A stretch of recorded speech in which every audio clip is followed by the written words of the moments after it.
First की जो पहला आपकी इकाई है, पहली इकाई में जो पहला ही आपका यूनिट है, पहली इकाई में ही जो पहला चैप्टर आपका है पृथ्वी की उत्पत्ति संबंधित सिद्धांत। पृथ्वी की उत्पत्ति संबंधित सिद्धांत में आपके सिलेबस में 3 सिद्धांत हैं। पहला आपका सिद्धांत है लाप्लास की निहारिका परिकल्पना, दूसरा आपका जेम्स न्यूटन की ज्वारीय परिकल्पना और तीसरा आपका बिग बैंग सिद्धांत। आपको 3 ही सिद्धांत आपके सिलेबस में है। पृथ्वी की उत्पत्ति से संबंधित 5 सिद्धांत हैं, उनमें से आपको सिर्फ क्या है 3-4 सिद्धांत ही पढ़ने हैं जो आपके सिलेबस में है। उसमें से पहला जो आपका सिद्धांत है वो है आपका लाप्लास की निहारिका परिकल्पना। ऑनलाइन क्लास में आपका स्वागत है। मैं डॉक्टर दरिद्र सिंह शेखावत मोता महाविद्यालय से आपके लिए भौतिक भूगोल का पहला चैप्टर लेके आया हूँ। चैप्टर का नाम है पृथ्वी की उत्पत्ति से संबंधित सिद्धांत और पृथ्वी की उत्पत्ति से संबंधित सिद्धांत में पहला सिद्धांत आपका है लाप्लास की निहारिका परिकल्पना। लाप्लास फ्रांसीसी ज्योतिषी थे। क्या थे? फ्रांसीसी ज्योतिषी।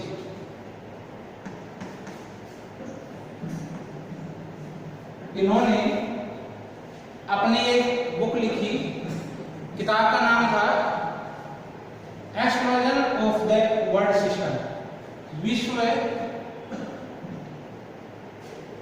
व्यवस्था की व्याख्या। पुस्तक में सन 1796 में इस सिद्धांत सौरमंडल की उत्पत्ति संबंधी सिद्धांत है, इसका प्रतिपादन किया। उन्होंने अपने विचार व्यक्त किए। विचार कब व्यक्त किए? बुक का नाम है उनकी विश्व व्यवस्था की व्याख्या और 1796 में उन्होंने अपने सिद्धांत का प्रतिपादन किया। सौरमंडल की उत्पत्ति संबंधी सिद्धांत है ये इन्होंने दिया। अपना सिद्धांत देने से पहले उन्होंने एक भूगोलवेत्ता हुए हैं कांट, जर्मन दार्शनिक भी हैं, भूगोलवेत्ता भी है कांट। इन कांट के विचारों को अपने सिद्धांत में आधार बनाया और अपना सिद्धांत प्रस्तुत किया। जो इनका सिद्धांत है लाप्लास का, ये लाप्लास का सिद्धांत किस पर आधारित है? कांट के जो सिद्धांत है उस पर आधारित है। कांट के जो दोष थे उन दोषों को उन्होंने अपने विचारों का आधार बनाया और ये सिद्धांत समझने से पहले कांट ने कुछ बातें बताई थी, वो समझना जरूरी है। कांट ने बताया कि निहारिका में जो भी पदार्थ हैं, छोटे छोटे पदार्थ कण हैं, उनके आपस में टकराने से ताप पैदा होता है। दूसरी बात उन्होंने बताई कि इन आठ पदार्थों के आपस में टकराने से ही निहारिका में गति उत्पन्न होती है। तीसरी बात उन्होंने बताई कि ये निहारिका निरंतर आकार में वृद्धि हो रही है, इस निहारिका के आकार में निरंतर वृद्धि हो रही है। अब इन 3 दोषों को, 3 अशुद्धियों को दूर कर अपना नया सिद्धांत प्रस्तुत किया लाप्लास ने। लाप्लास ने बताया कि इन जो कांट है, कांट के विचारों में 3 दोष पाए जाते हैं। इन 3 दोषों को उन्होंने दूर करके बताया, अशुद्धि बताई उन्होंने, और कांट ने बताया, कांट का जो सिद्धांत दिया उसमें संशोधन किया उन्होंने और नया सिद्धांत उन्होंने दिया। कांट की क्या कमियां थी तो उनको में 3 दोष थे उनके। 3 दोषों में से पहला दोष था कि इन निहारिका या आठ पदार्थों के आपस में टकराने से या आठ पदार्थों के आपस कणों के टकराने से ताप पैदा नहीं हो सकता है। पहली कमी क्या थी? पहला उनका जो कांट के था, जो अशुद्धि थी, दोष था, उसमें था निहारिका या आठ पदार्थों के कणों के टकराने से ताप पैदा नहीं हो सकता है। पर्याप्त मात्रा में ताप पैदा नहीं हो सकता है। दूसरा उन्होंने बताया दोष, कांट का दोष था कि जो निहारिका में ताप है, जो निहारिका की गति है, दूसरी निहारिका में जो कणों हैं, कणों के टकराने से गति उत्पन्न नहीं हो सकती है, नहीं हो सकती है।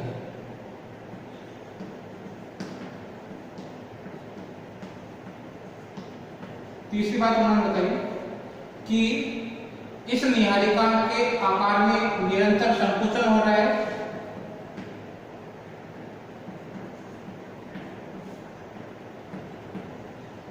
आकार में संकुचन, संकुचन होने से इसका आकार छोटा हो रहा है, छोटा हो रहा था, गति में वृद्धि हुई है। इन तीन दोषों को उन्होंने, कांट के दोषों को लाप्लास ने संशोधित किया और संशोधित करने के बाद में उन्होंने इन सिद्धांत देने से पहले कुछ कल्पनाएं की हैं, कुछ परिकल्पना करी है, कुछ बातें पहले से अपने सिद्धांत में मानते हैं। उनमें से उन्होंने जो पहली समस्या है, पहली समस्या हल करने के लिए उन्होंने बताया निहारिका में गति कैसे उत्पन्न हुई। उन्होंने मान लिया कि प्राचीन काल में ये निहारिका गतिशील थी। दूसरी समस्या हल करने के लिए लाप्लास ने बताया कि कणों में जो आपने टकराने, इसके जगह उन्होंने मान लिया कि प्राचीन काल में निहारिका गतिशील अवस्था में थी और तप्त अवस्था में थी, गतिशील थी और दूसरा है तप्त अवस्था में थी। निहारिका उष्ण तथा तप्त अवस्था में, पहले से ही मान लिया उन्होंने कि ये निहारिका गतिशील थी और ये निहारिका पहले से ही तप्त अवस्था में थी, गर्म अवस्था में थी। तीसरा उन्होंने बताया कि आकार में संकुचन हो रहा है और संकुचन होने से क्या है कि इसमें आकार छोटा हो रहा है, आकार छोटा है तो गति में वृद्धि होगी। इसके बाद उन्होंने अपना सिद्धांत दिया तो सिद्धांत में उन्होंने कहा कि अतीत काल में या प्राचीन काल में ब्रह्मांड में एक गतिशील, ब्रह्मांड में गतिशील एवं तप्त महापिंड था। तप्त ब्रह्मांड में एक गतिशील एवं तप्त महापिंड, इस महापिंड था। इस महापिंड का लाप्लास ने नाम दिया निहारिका।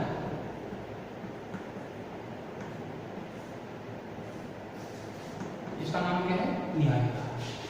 ये निहारिका क्या है कि धीरे धीरे क्या हुआ कि ये पहले तप्त अवस्था में थी, फिर ऐसी स्थिति आई कि कुछ समय बाद में इस निहारिका में के बाह्य भाग है, इस बाह्य भाग में विकिरण के कारण से इसके बाह्य भाग में जो ऊष्मा है उसका ह्रास होने लगा, ऊष्मा का ह्रास होने लगा। ऐसी स्थिति में इस निहारिका में संकुचन पैदा होने लगा और इसकी गति में वृद्धि होने लगी। संकुचन होने लगा और संकुचन होने से क्या है, गति में वृद्धि होने लगी। बाह्य भाग में क्या है कि विकिरण के कारण से ताप ह्रास होता गया और ताप ह्रास होने से इसके बाह्य भाग में विकिरण द्वारा ताप का ह्रास होने लगा और ताप का ह्रास होने से लगा तो क्या हुआ, इसका जो आकार है वो संकोचन होने लगा। आकार में संकोचन होने के कारण से इसकी गति में निरंतर वृद्धि होती गई, गति में वृद्धि होती गई। गति में वृद्धि होने के कारण से और ताप का ह्रास होने से, संकोचन होने से इसमें क्या हुआ, इस निहारिका का आकार तथा आयतन, आकार तथा आयतन में कमी आने लगी। आकार तथा आयतन में कमी आने लगी, जिससे क्या हुआ कि इस निहारिका की गति में अत्यधिक वृद्धि हो गई। जब निहारिका की गति में अत्यधिक वृद्धि होने के कारण से जो भाग ये संकुचित हो गया, इसके कारण से इसके मध्यवर्ती भाग में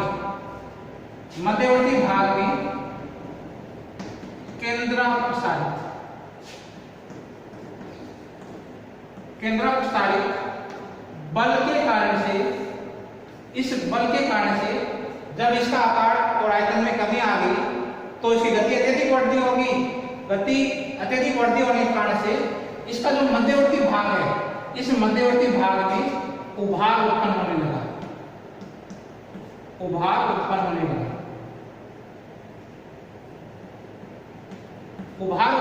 के कारण से एक बल कार्य किया। बल का नाम है केंद्रापसारित बल।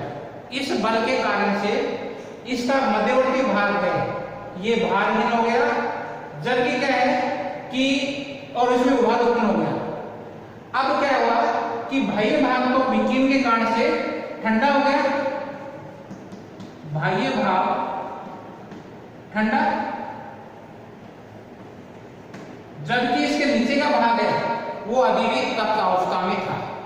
ऐसी स्थिति में क्या हुआ कि बाह्य भाग है वो ठंडा होने के कारण से संकुचित होता गया और अंदर का भाग है वो गर्म होने के कारण से अभी भी वो आपका फैला हुआ अवस्था में है, गर्म अवस्था में है। इस कारण से बाह्य भाग है वो बाह्य भाग एक उभार के रूप में उत्पन्न हो गया और जो घूर्णन गति के कारण से इसमें न्यायिका में गतिशील थी, घूर्णन हो रहा था और घूर्णन के कारण से बीच वाला भाग भारहीन हो गया और ये भारहीन होने के कारण से जो नीचे वाला भाग है इस घूर्णन में इसका साथ नहीं दे सका और घूर्णन में साथ नहीं दे सका तो यह भाग बाद में उभार के रूप में इसे बाहर आ गया एक छल्ले के रूप में। इस निहारिका से जब ये बाह्य भाग ठंडा हो गया और केंद्रापसारित बल के कारण से ये पूरा एक बीच वाला भाग है जो ठंडा अवस्था में था एक छल्ले के रूप में बाहर आ गया, एक छल्ले के रूप में उभार उत्पन्न हो गया और एक छल्ले के रूप में बाहर आ गया। अब ये कांट ये मानता था कि इस निहारिका से 9 बल्ले बाहर निकले, अलग अलग मात्रा में बाहर निकले, जबकि जो लाप्लास है, लाप्लास ये मानते हैं कि पहले एक ही छल्ला बाहर निकला, ये छल्ला बाहर निकला, ये छल्ला बाद में 9 भागों में टूट गया और 9 ग्रहों का निर्माण हो गया, जिसमें से पृथ्वी भी सौरमंडल के एक ग्रह है। इस प्रकार से ग्रहों का निर्माण हुआ। जब क्या है ये छल्ले के रूप में बाहर निकल के एक दूसरे से अलग हो गए तो ये गर्म अवस्था में थे, गर्म ये जैसे ठंडा हो गया आपस में, ये छल्ले के रूप में बाहर निकला 9 पदार्थ थे तो ये गर्म 9 भागों में टूट गए और 9 भागों में टूट गए तो ये एक दूसरे से दूर हटते गए तो ये जब गर्म वायु पदार्थ ग्रंथि के रूप में एक जगह पर इकट्ठे हो गए और ग्रहों का निर्माण करने लगे, ठंडे हो गए और ठंडे होकर 9 ग्रह बन गए। ये गर्म वायु ग्रंथि पदार्थ है, जब एक जगह पर इकट्ठे हो गए तो इससे 9 ग्रहों का निर्माण हो गया, अलग अलग डूब जाते रहे और ठंडे हो गए तो 9 ग्रह बन गए। जिस प्रकार देखो ये निहारिका है, इसके मध्यवर्ती भाग में ये भारहीन हो गए, क्या हो गए भारहीन, मध्यवर्ती भाग भारहीन हो गया और भारहीन हो गया तो इसका जो नीचे वाला भाग गर्म अवस्था में था, ऊपर वाला भाग है वो अभी ठंडा हो गया तो इसका घूर्णन में नीचे वाला भाग को साथ नहीं दे सका तो इससे केंद्रापसारित बल के कारण से इससे एक छल्ले के रूप में बाहर निकल गया। ये छल्ला बाद में 9 भागों में टूट गया और 9 भागों में टूटने के बाद ठंडे हो गए और 9 ग्रहों का निर्माण हो गया। देखो इस स्थिति में पहले ये निहारिका है जो गर्म तप्त अवस्था में थी और गतिशील अवस्था में है।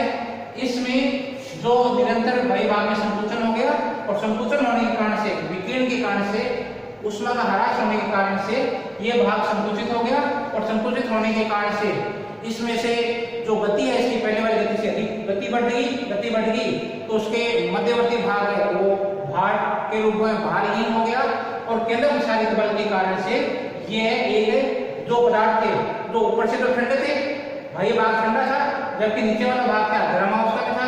तो गर्म अवस्था में होने के कारण से क्या हुआ कि इसके जो घूर्णन है उस घूर्णन में जो बाह्य भाग अलग दोनों के बीच में अलग परत बन गई और जो ऊपर वाला भाग था जो ठंडी अवस्था में था वो एक छल्ले के रूप में बाहर निकल गया और छल्ले के रूप में बाहर निकल गया और बाद में ये सीधा 9 भागों में टूट गया और 9 भागों में टूट गया। तो ये जब गर्म पदार्थ है, गर्म वायु पदार्थ है, ये ग्रंथि के रूप में इकट्ठे हो गए और इकट्ठे होने से ग्रहों का निर्माण हुआ।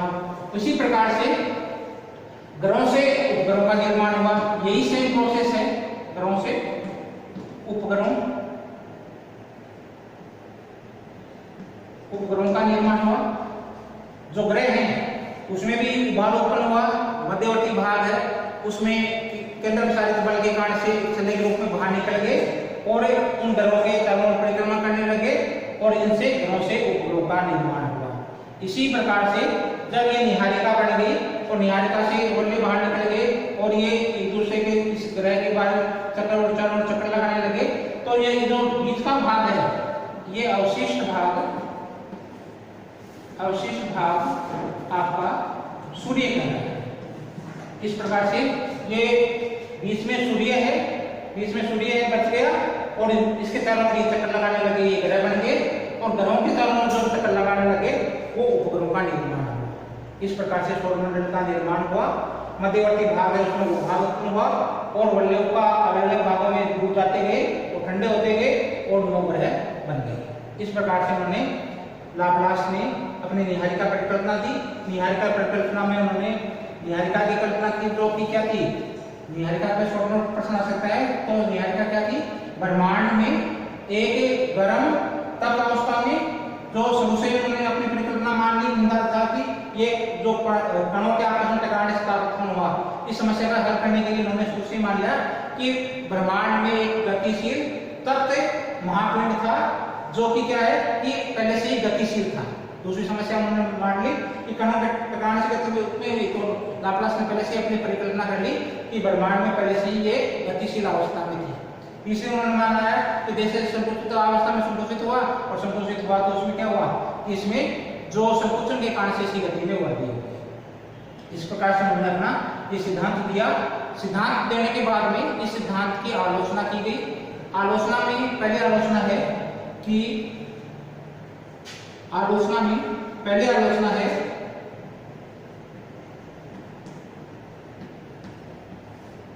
लाप्लास ने निहारिका की उत्पत्ति के विषय में कुछ नहीं बताया कि निहारिका किस प्रकार से उत्पन्न हुई, कहां से आई, इसके बारे में ये सिद्धांत कोई भी जवाब नहीं देता है। तो पहले इसकी आलोचना है निहारिका की उत्पत्ति के बारे में यह सिद्धांत कोई भी जवाब नहीं देता है कि ये निहारिका कहां से हुई, कहां से ये उत्पन्न हुई, इसके बारे में ये सिद्धांत कोई भी जवाब नहीं देता है। दूसरी इसकी कमी है कि लाप्लास के अनुसार जब वल्ले बाहर निकल गया छल्ले के रूप में तो 9 भागों में टूटा तो 9 ग्रहों का निर्माण हुआ। अब लाप्लास के अनुसार 9 ग्रह बने, तो ये ग्रह जैसे ही निहारिका से वल्ले बाहर निकल गया तो ये 9 भागों में ही टूटा, 9 भागों में ही क्यों टूटा, कम या ज्यादा, क्यों नहीं,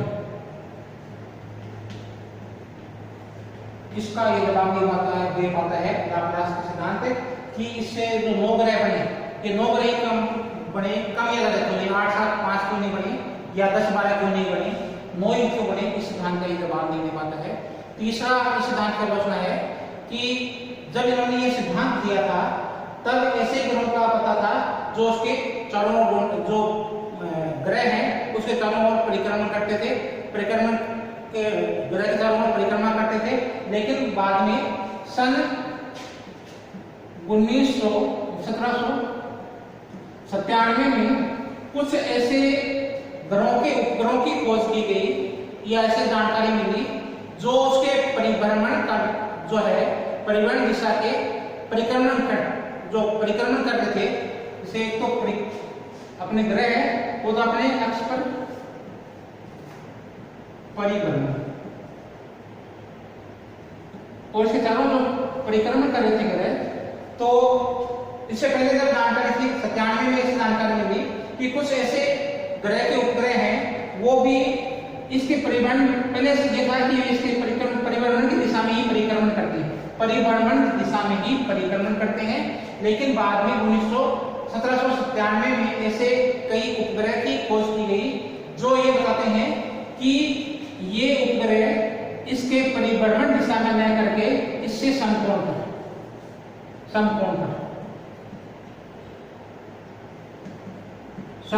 पर परिक्रमण करते हैं। तीसरी कमी क्या है? कुछ ऐसे उपग्रहों की खोज बाद में हुई जो परिभ्रमण से समकोण पर परिक्रमण करते हैं। इसके बाद में वरुण ग्रह के कुछ ऐसे उपग्रह खोजे गए जो वरुण ग्रह के कुछ ऐसे उपग्रह खोजे गए जो वक्रीय थे, जो इस प्रकार से गति करते थे, इस प्रकार से वक्रीय अवस्था में गति करते थे। इसका भी ये सिद्धांत जवाब में इसका, जैसे उसके बाद में बृहस्पति ग्रह, शनि ग्रह, इनके भी जो उपग्रह हैं वो भी वक्रीय अवस्था में गति करते हैं। और जो इस सिद्धांत है, इस सिद्धांत का ये पूरी तरह से जवाब कि ये उपग्रह है इस वक्रीय अवस्था में क्यों है। या जो मंगल ग्रह है, मंगल ग्रह का एक उपग्रह है फोबोस। ये फोबोस उपग्रह है, ये मंगल ग्रह की परिभ्रमण की तुलना में 3 गुना तेजी से परिक्रमण कर रहा है। 3 गुना तेजी से परिक्रमण कर रहा है। इन उपग्रहों के बारे में यह सिद्धांत अच्छी तरह से जवाब नहीं दे पाता है। चौथा इस सिद्धांत की कमी है, इस सिद्धांत की चौथी आलोचना है कि एक भूगोलवेत्ता हुए हैं या एक वैज्ञानिक हुए हैं मोल्टन। चौथी सिद्धांत की कमी आलोचना क्या है? मोल्टन ने बताया कि गैसीय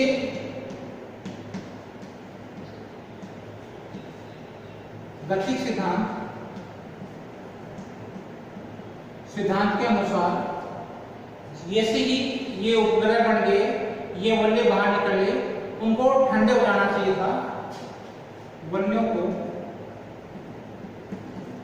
ठंडा हो जाना चाहिए था और उसे ग्रह जो वर्तमान में ग्रह है उसके समान ग्रह नहीं बनने चाहिए।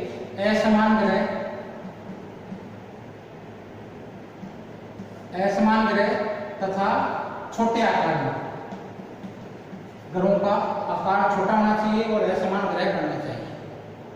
गैसीय गति नहीं है यह सिद्धांत के अनुसार, उष्मागति के सिद्धांत के अनुसार या गैसीय गति उष्मागति सिद्धांत के अनुसार ये ग्रह जो आकार में वर्तमान ग्रहों की तुलना में छोटे बनने चाहिए थे तथा असमान ग्रह बनने चाहिए थे। चौथी सिद्धांत की आलोचना, पांचवी सिद्धांत की आलोचना है कि गैसों की गतिक सिद्धांत के अनुसार जो ग्रह बने, वल्ले बने, उनको पूर्व में ही ठंडा हो जाना चाहिए था और ग्रह जैसी आकृति नहीं बननी चाहिए थी। गैसीय गतिक सिद्धांत के अनुसार जैसे ये वल्ले बाहर निकलेगा, इस वल्ले को पूर्व में ही ठंडा हो जाना चाहिए था और ग्रह जैसी कोई भी स्थिति इनसे नहीं बननी चाहिए थी, ग्रह जैसे बड़े आकार में नहीं बनना चाहिए। कुछ भूगोलवेत्ता हैं या कुछ वैज्ञानिक हैं, छठी सिद्धांत की आलोचना है, कुछ वैज्ञानिक यह मानते हैं कि जैसे ही ये गर्म वल्ले बाहर निकला तो इसको ठंडा नहीं हो जाना चाहिए था, ग्रह बनने की बजाय ग्रह बजाय इसको ब्रह्मांड में छोटे छोटे कणों के रूप में, छोटे छोटे कणों के रूप में बिखर जाना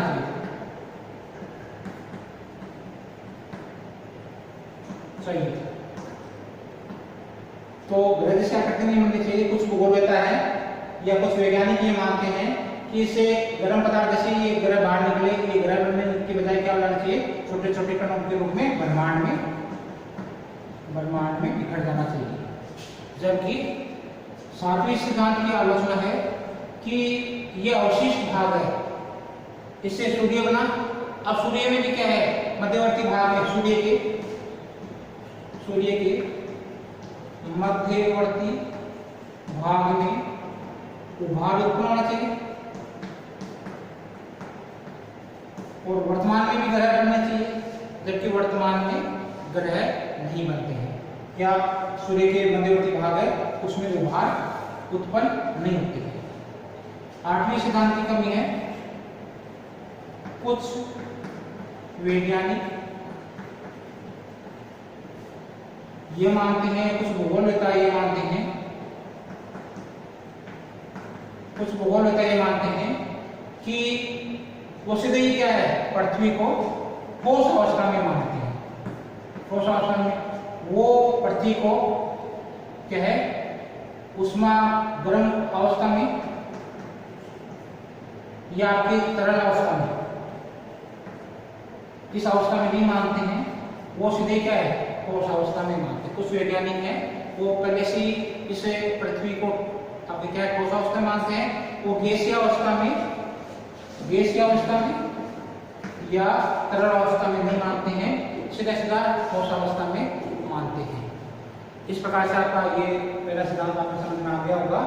लाप्लास की निहारिकाकरण करना आप समझे, ऑनलाइन क्लास में बिल्कुल क्लास में आप लोगों को समझ में आना चाहिए। भाई सिद्धांत को मेहनत करो और आप इस वीडियो को ज़्यादा से ज़्यादा आप शेयर करो, लाइक करो। थैंक यू, धन्यवाद।